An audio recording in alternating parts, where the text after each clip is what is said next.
And here we go. And after the meeting, we will be posting the slides as well as the recording. All right, so our review of data centers, it began following the board matter from last May. And based on the direction in that board matter, between May and January, an interagency staff team researched. We held meetings with various stakeholders. We held a community meeting. We presented to Planning Commission and Board of Supervisors committees. And then that work resulted in the January 9th report that is posted on our project webpage. And since you are all here, I'm going to guess you found that webpage, but just to be sure, Janae, maybe you could put a link to the project webpage in our chat at some point.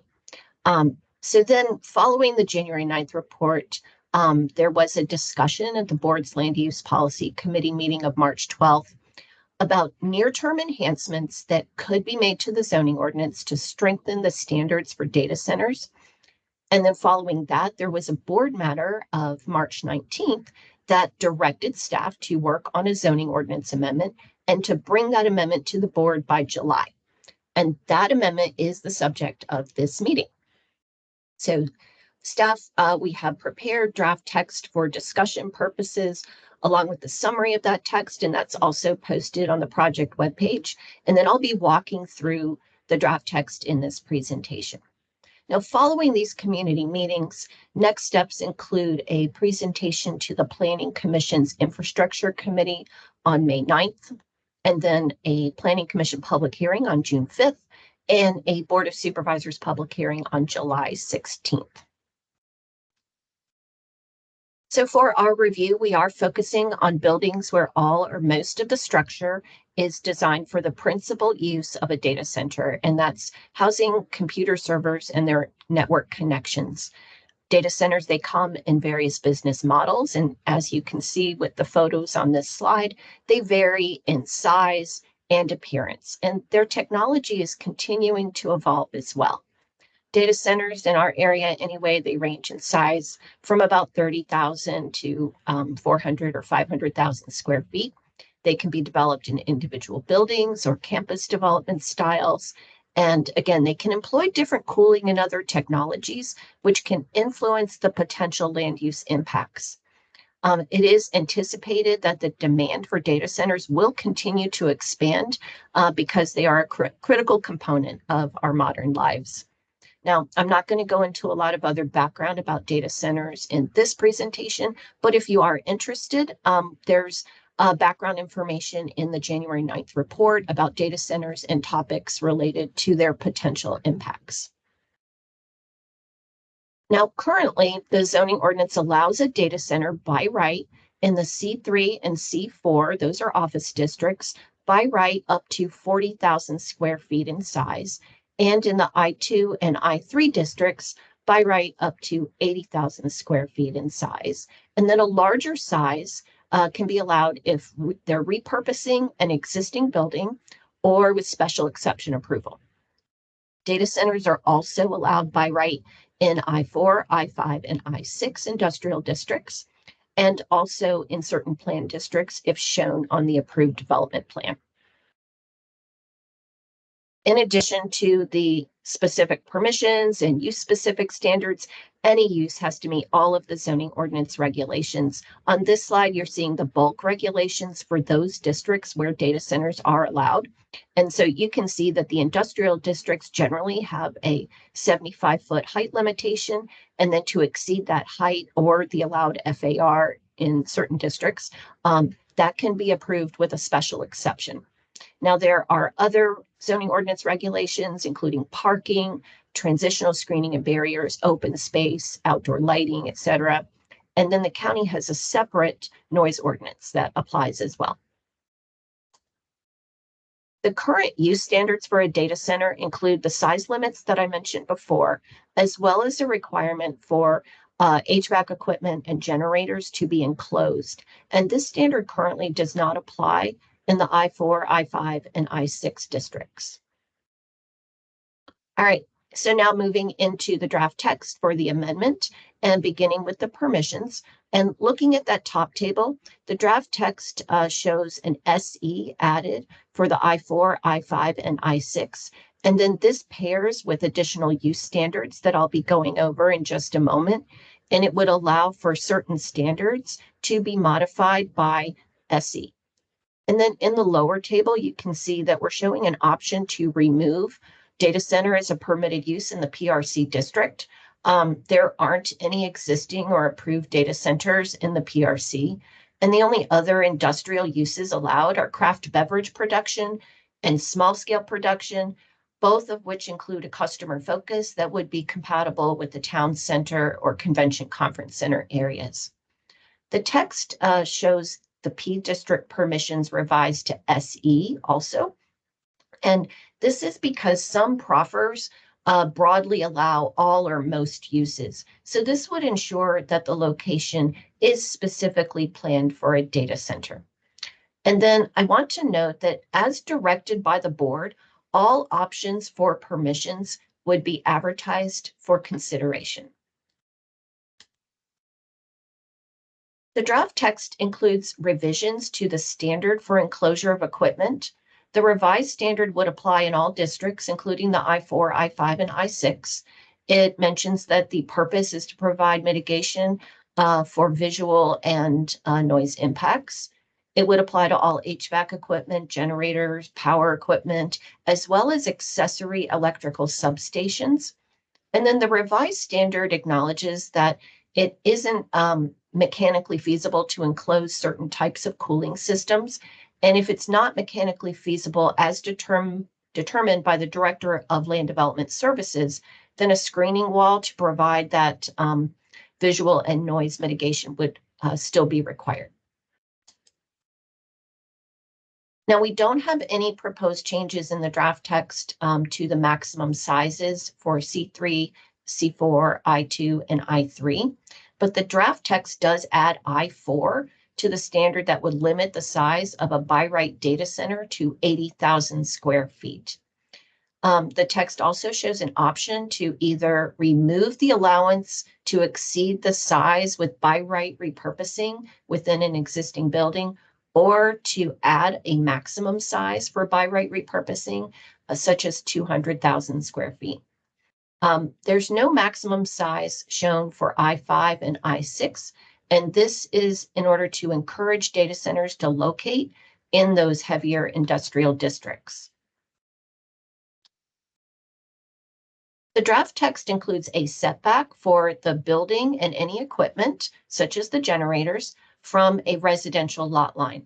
The text includes a 200-foot setback, but provides for consideration of up to 500 feet. The 200 feet is based on a review of other use-specific setbacks in the zoning ordinance, such as a barn for livestock or poultry with an agricultural operation, an extraction activity, that's a quarry, or a crematory.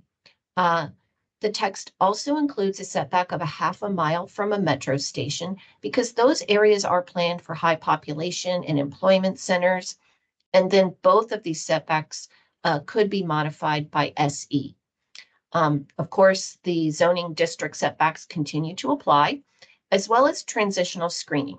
Transitional screening is a landscaped buffer that's required between dissimilar adjoining uses. And transitional screening was recently amended as part of an overall update to the landscaping and screening provisions. And then as part of that amendment, it was increased from 35 feet to 50 feet between industrial and residential uses. And 50 feet is the largest transitional screening yard in the zoning ordinance. Now, to ensure that data centers are doing the upfront planning needed to make sure they will comply with the county's noise ordinance, the draft text includes submission requirements for a noise study to be submitted with a rezoning or special exception, and also before site plan approval. So this will apply to by right development as well. And it also includes a post-construction analysis before issuance of a certificate of occupancy. The draft text also includes building design standards for by right development that would include a main entrance feature, facade variation, and fenestration. That's your windows and doors. And then it has a more flexible provision that would apply with a rezoning or SE, where architectural renderings would be submitted for review. And here you have a diagram of what the by right standards could look like in the I-5 or I-6 district with a 75-foot tall building, a 200-foot setback, 50 feet of transitional screening to residential, enclosure of the equipment. You can see the building's got an entrance feature and the fenestration that I mentioned. Now, this meeting is, as I mentioned, focused on the zoning ordinance amendment as authorized by the board. But I want you to know there is a separate review of the comprehensive plan policy plan that's getting underway. The board has authorized staff to amend the entire policy plan with a focus on land use and environment in phase 1. And as part of that amendment, staff could include additional considerations for data centers that are reviewed through a rezoning or special exception process. The county has a website for the policy plan amendment, which is shown on this slide. And I understand that community engagement for that is set to begin this month. And there are certain topics for which the county does not have regulatory authority to address in the zoning ordinance, such as energy efficiency or renewables, sodium in cooling water discharges, or air quality emissions. It is possible, though, that these topics will be further considered as part of the policy plan amendment. Now, currently, we do have an Appendix 12. It's in the land use element of the policy plan, and it has performance criteria that are used to review special exceptions for data centers for industrially planned parcels. And these criteria ensure that proposals are compatible with surrounding uses and take into consideration several environmental topics. And that is all I have for slides. I would ask that you please stay muted until we call on you, and then you can unmute and ask your question or make a comment. And then before we do, a couple of reminders. There are 3 other community meetings that are scheduled. They will be just the same as this one. So if you're here and you get what you want out of this one, you don't need to attend any of the others. But you might want to tune in for the Planning Commission's Infrastructure Committee meeting on May 9th at 8:30. You can watch that on channel 16. And then, of course, there are the public hearings on June 5th and July 16th that are scheduled. And then, as always, you can email staff at that email that you see on the screen here for the project. And with that, I think I'm going to stop sharing.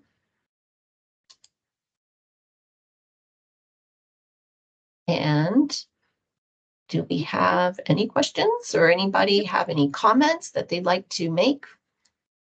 We do have a question in the chat, Carmen, a question from Jane. How many data centers are there in the county? Jane Edmondson. That is a great question, Jane. And I will say that it somewhat depends on how you define it. But for our purposes in the January 9th report, we do have a table that lists them. I can pull that up now. I think there were about 11.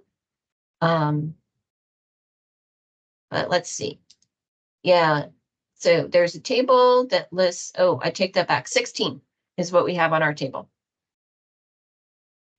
Thank you, Carmen, and nice to see you. Nice to see you. Well, I don't see you, but nice to hear you. We have another question in the chat from Eric.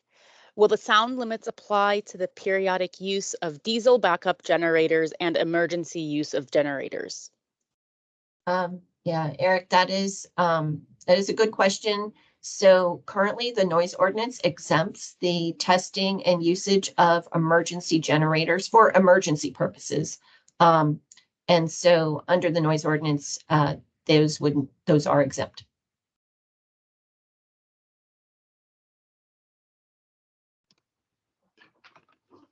They need to be checked every month or so And so those tend to be very disruptive to nearby communities when they have to make sure that they operate. So they test them out, and they're really, really noisy. You are Anything- right. Yeah, they definitely do need to test them. Industry representatives have indicated that they're tested maybe each one, maybe 5 to 15 minutes a month on different schedules. And that's not something that would be covered by the zoning ordinance because we have that separate noise ordinance. So if the board were to direct staff to review the noise ordinance, then we could do that as part of that.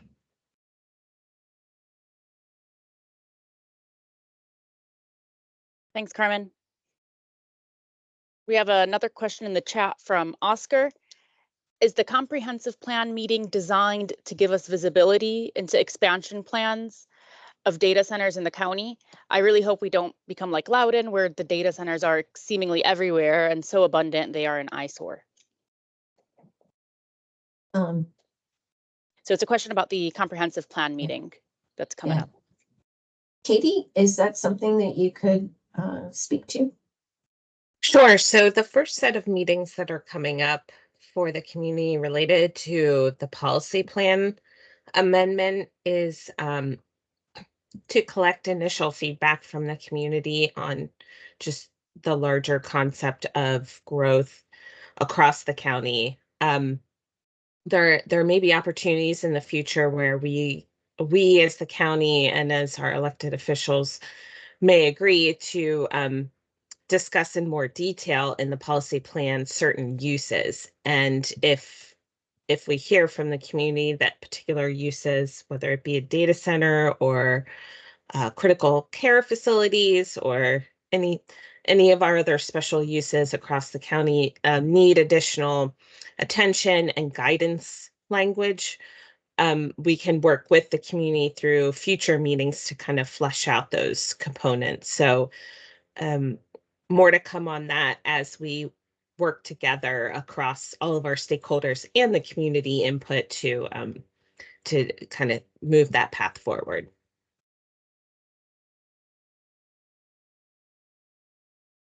Thank you, Katie. Next, I'll invite Tyler to unmute their mic. They have their hand raised. Great, thank you. Thanks, Carmen, and everyone for kind of the time that I know you put into this and all the research and everything. I had a few questions, but I'll just kind of do it one at a time and then kind of give others a chance to then chime in when there's a pause. My first question was kind of based on these community meetings, whether the county anticipates kind of making changes to the recommendations that they put forward based on the feedback of these meetings, or kind of do you anticipate that kind of what you put forward is really kind of now what's going to be provided to the Planning Commission and the board? We always we take into consideration the feedback, and sometimes, there are great questions that are raised that, we look further into things or make adjustments to text. So it is possible. It just depends, but it's possible. That's why, we kind of labeled this as draft text for discussion.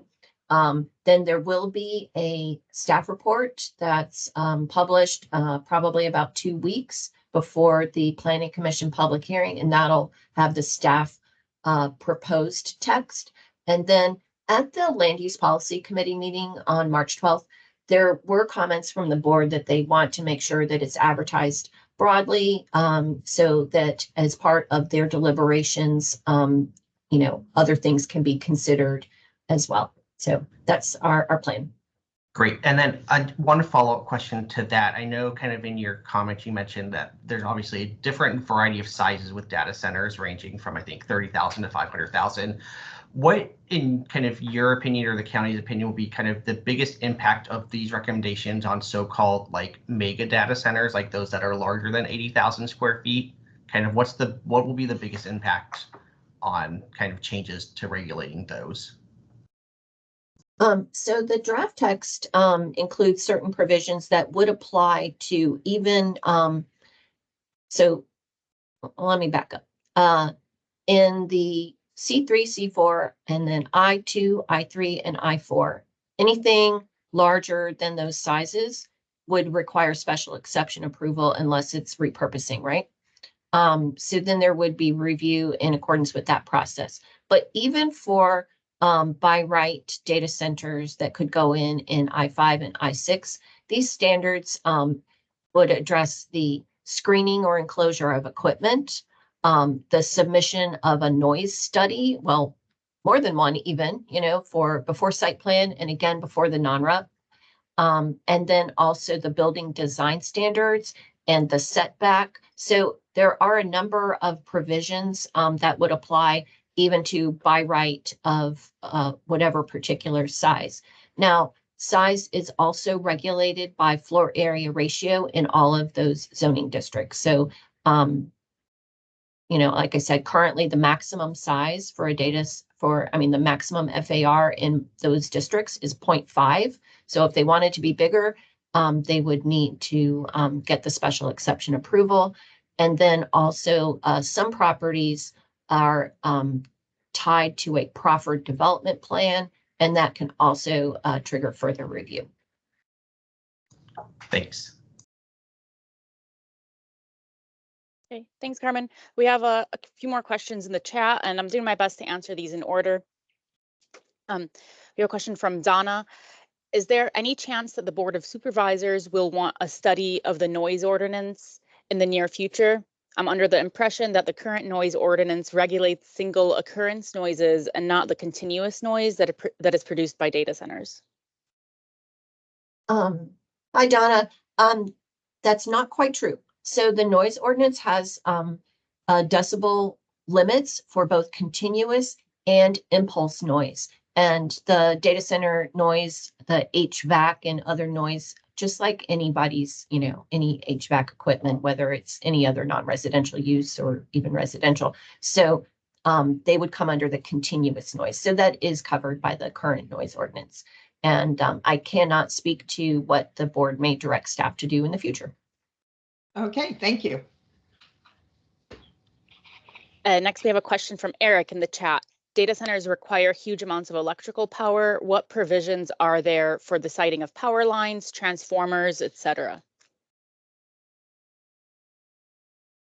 So some of that is regulated actually by the state. So they go through the SCC, and the county has, I guess, a very limited role, and I don't think it's covered by the zoning ordinance. Now, substations, data centers also need to typically be near a substation, and those are considered a light utility facility in the zoning ordinance, and they have certain permissions. I think they're by right in I-3 through I-6 maybe, and in SE and other districts. Don't quote me on that. And then they also, I think, often need what's called a 2232 review by the Planning Commission.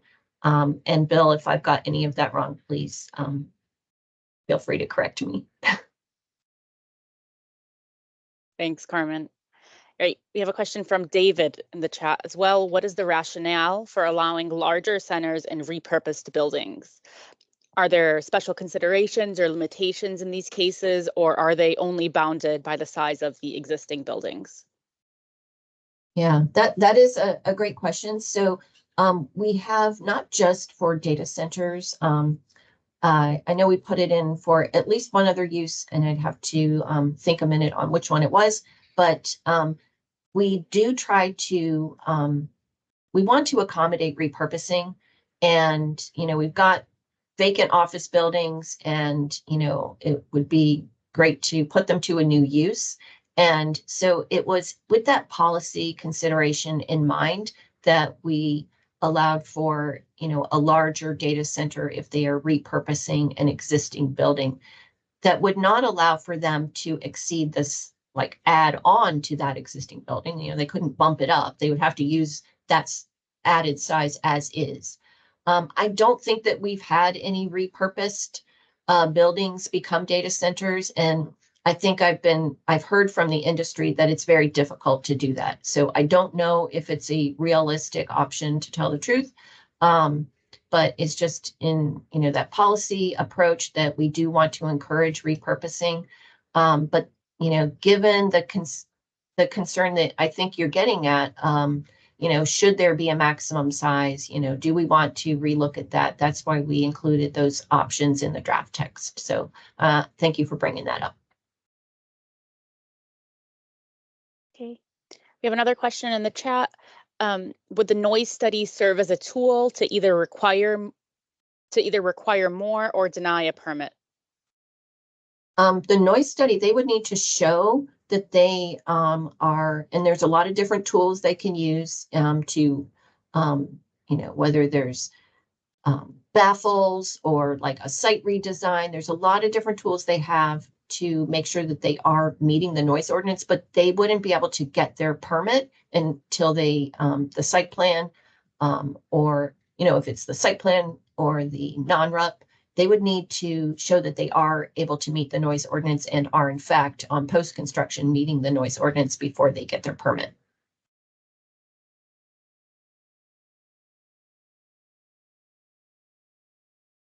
Right, I'll invite Tyler to unmute their mic. Their hand is raised. Thanks. This one's more of a comment, but I think kind of with the desire to push towards more industrial districts, I know you mentioned I-5 and I-6. I think the reality of Fairfax County is that the majority of I-5 districts do immediately adjoin residential districts based on the county maps and stuff available.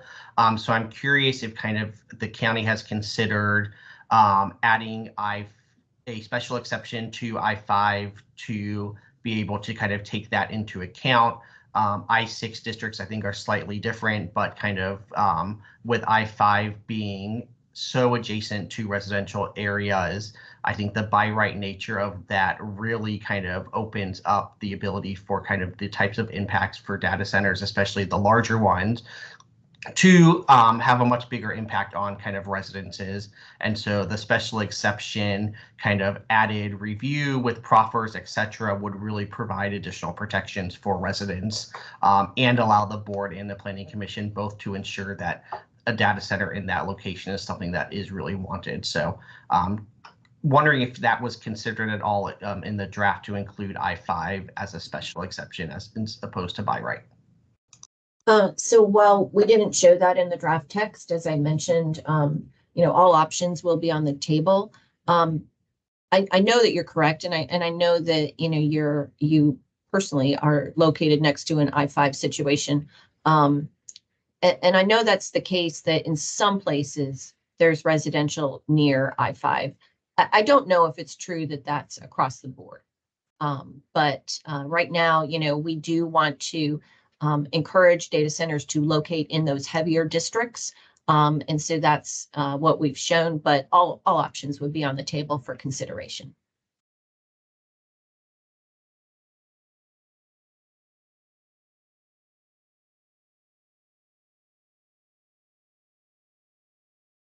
We don't have any other questions or anyone with their hand raised right now, Carmen.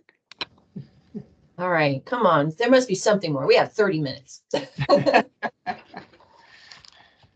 Oh, Tyler has their hand raised. I've got a few more for you, Carmen. Apologies, but I appreciate the indulgence, as obviously, you know, this is important for us. So I'm curious in terms of the setbacks, kind of the comparisons you provided with kind of the barns and stuff like that. Obviously, data centers are a different kind of a nature, with like the continuous noise in particular is something that I think kind of other uses that were referenced don't necessarily kind of present the same sort of problems or issues. And so I'm curious if a more extensive setback was considered, or I know 500 feet is referenced, but I don't necessarily see any kind of information regarding kind of what that means. And so could you elaborate a little bit on kind of the decision for 200 and kind of the reference to 500? Yeah, sure. So now, as far as the noise, remember, you know, the hope is also that by requiring those upfront noise studies, that they've done the planning that they need to make sure they are meeting the noise ordinance. So hopefully that will lessen any potential noise impacts on surrounding development. You know, we do like to, for, treat uses in a consistent fashion. So that's why a lot of times we'll look in the zoning ordinance and see, okay, what other provisions do we have that might be similar? Like the extraction activity would be an example. I think a quarry would be a pretty intense use to be located near, and it had some setbacks, I think up to like 250. And that's kind of where that came from. I think the little SketchUp diagram that I showed, it was helpful for me to kind of visualize what that might look like. I will say I've done some looking to see how far are some of our current data centers from residential lot lines, and some of them would meet that and some would not. The 500 feet, to be honest, is just to, as I mentioned before, the board has requested some broad advertising options. So we do typically, whenever we have a number, a lot of times we like to give the board a bigger range in case information comes up as part of the public hearing process and they want to change the number that staff has included. Thanks. I think just one comment to that. I know when the Chantilly data center was recently approved, there's a lot of discussion around that and the distance. The board seemed really comfortable with it being about 0.4 miles away. And so kind of we as a community kind of, I think, are also recommending the larger kind of residential setback. So just wanted that to kind of be reflected in the public comments. Thank you. We have a question. David, I'd invite David to unmute their mic. Hi, thanks. I heard the answer to my written question, so thanks for that. Since we got a minute, I was gonna just follow up. The scenario that I understand the part about the office building reuse, that would be desirable. Also, that it's probably not practical to get like a high-rise Tyson's building is gonna be reconfigured to a data center. I'm wondering more along the lines of an existing warehouse or something that's already got a big floor print, but otherwise wouldn't meet the requirements of a new data center, right? So you've already got a giant building there with a flat floor print, possibly not meeting the noise standards or the setback standards or so on. Is that part of the consideration or not? It doesn't seem like that really goes along with the initial motivation of the policy that you were talking about. I need you to repeat some of that. I'm not sure if I quite followed. I will add that as far as the noise study requirement, that would be regardless. So even if it's repurposing? Yes. Okay, so that's an independent standard. It would still apply. Okay, so that part is helpful. I guess the other part was you talked about the policy motivation of wanting to be able to reuse office buildings was the example that you used. And in my mind, I'm thinking like Tyson's or someplace where you've got big buildings that maybe have big vacancy rates. It seems to me the more likely practical case would be something like a large warehouse, which might already be, have a large footprint and be one story, which would be desirable to the data center construction. But then otherwise wouldn't have been approvable as a data center under the standards that you're bringing up. Well, let's think it through. In C3 and C4, I don't think you can have a warehouse. So it wouldn't come into play there, but maybe I'd have to check the permissions, maybe in I2 and I3. And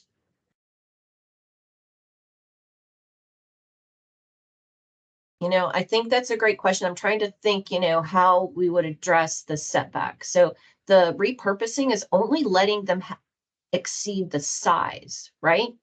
It doesn't say you don't also have to meet the other standards. So I think that's a great question, and I'd like to, I think we'll have to give that some additional thought. Okay, thank you.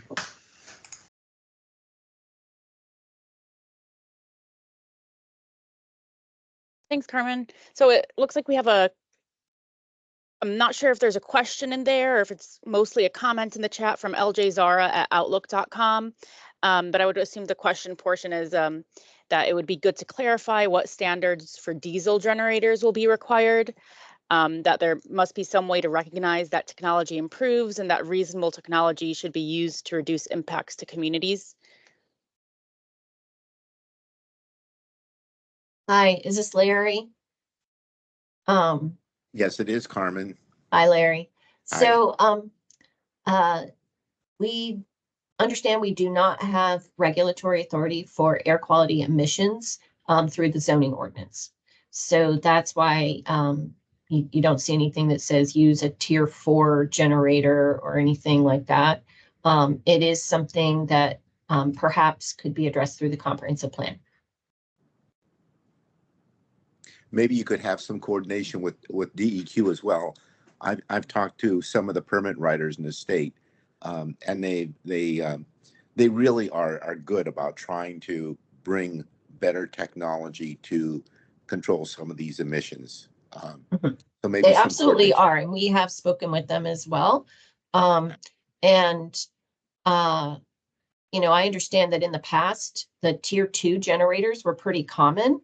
And I think even that data centers are actually moving more towards the tier 4 on their own, which is encouraging, because the tier 4 are definitely I understand they're quieter, and they have much, better control for pollutants. Yes, that's absolutely true. That's exactly what I was thinking about. Thank you, Carmen. Well, thank you. Thanks for coming. Okay. We have another question from Tyler in the chat. How was the minimum distance from a metro station determined, and why a half mile as opposed to a mile? So the minimum distance, I think it's measured from the station entrance. And that's based on the comprehensive plan provides for higher intensities in the areas near metro stations within like that 5 to 10 minute walk. And so I think primarily within the quarter mile, they get higher intensities, and additional higher intensities tapering out to that half mile. So this is trying to work with that comprehensive plan construct. Does that help? Yep, perfect. Thanks so much. Thanks, Carmen. Okay, and David still has his hand up. I'm not sure if that's left over from earlier or if David has another question. No, sorry, that's a mistake. I'll take it down. Okay.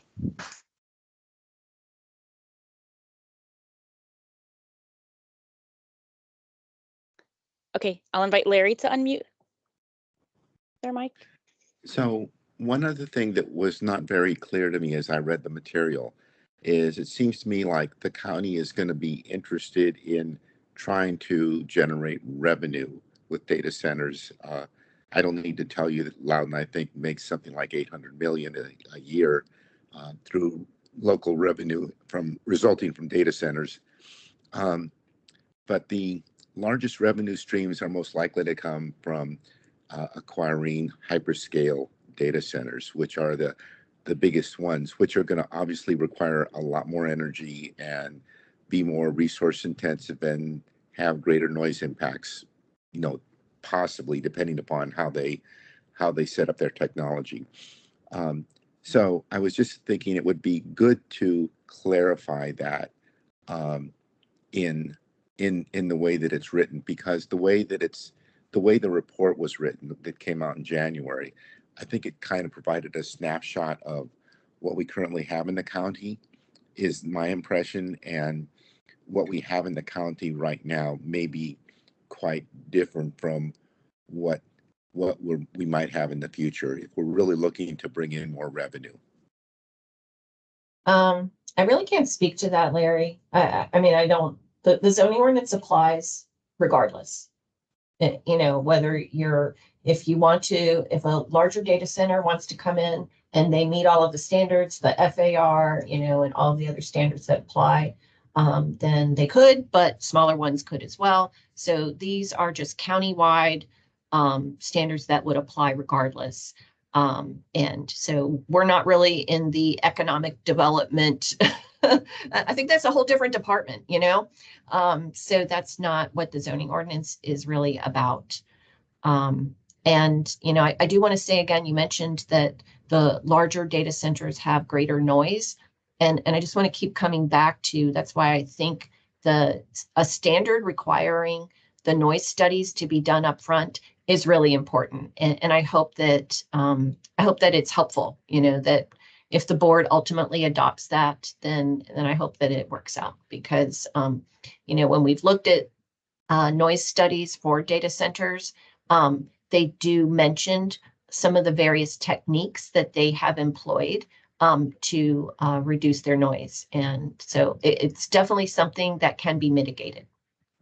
Thank you, and I agree. I appreciate you putting that in. Thank you. All right, Tyler. Thanks, Carmen. Talking about the noise and everything, I'm curious if with kind of the larger data centers and kind of the requirement that if it's not mechanically feasible to kind of be enclosed for larger type data centers, is it generally is there generally an ability to enclose all of those things, or is it generally not mechanically feasible? I'm curious, just as a general practice, or the research that you've seen, whether those larger data centers can actually enclose their those type of things. Yeah, I'm definitely going to say I'm a planner and I'm not an engineer. So I might not be the best one to answer that. I understand that if they use certain types of a cooling tower technology, they can't fully enclose. So we just wanted to recognize that depending on what they use, but just because it's a larger facility, I haven't heard that necessarily means they're using a technology that can't be enclosed. But we just want to recognize that if that's the case, we still want them to have the screening wall. Gotcha. One of the, I think, suggestions that I would make, in addition, kind of instead of making it more of an administrative approval through the director of land zoning, maybe if it's not identified as mechanically feasible to be enclosed, that maybe is something that can trigger that a special exception that the board and the planning commission should consider if what those other factors that are in place that may have an impact on surrounding districts. And so that's one, I think, recommendation I would encourage looking into as opposed to an administrative waiver from the director. Yeah. I'll just note again that while I think the enclosure or screening requirement is important for visual, even if not noise, that, if they're doing the noise study up front to show that they're going to, meet the noise ordinance, then that also is helpful.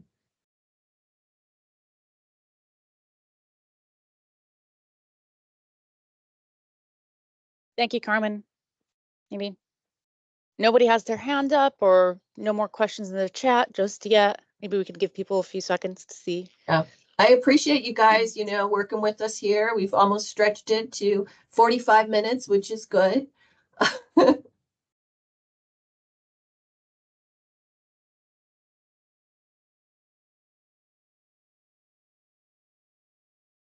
right, Donna's good. I'm trying to help you, Carmen. We want to feel loved here. We want to know that you're interested. Yeah.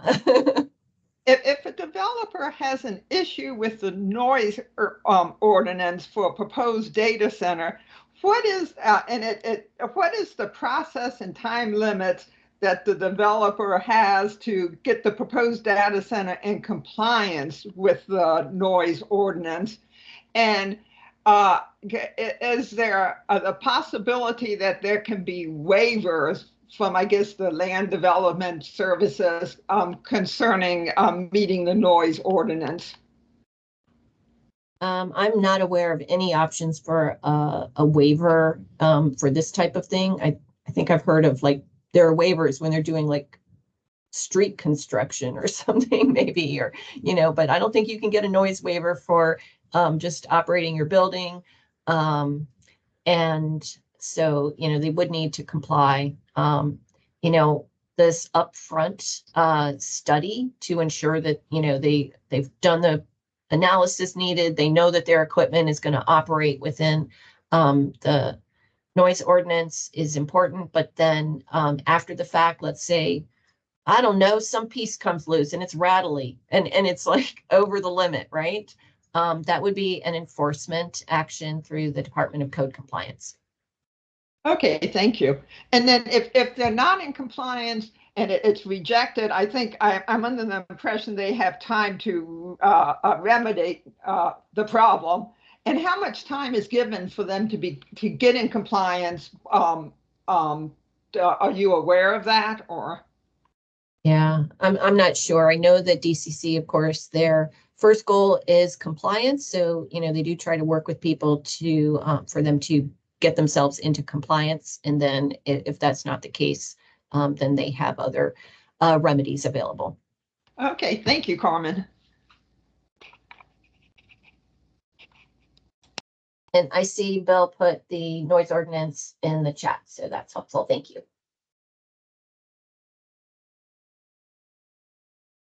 All right. Well, I do want to say again, and maybe I'll find it. We'll put it in the chat for everyone. If you think of any additional comments at any point, please go ahead and you can either give me a call or you can email the project email, and we'll get that. So thank you so much. And thanks for tuning in, sharing your lunch. Thanks, Carmen. Very Thanks. good presentation. All right. Thanks. Have a great rest of your day. Bye. Thank you. Thank you.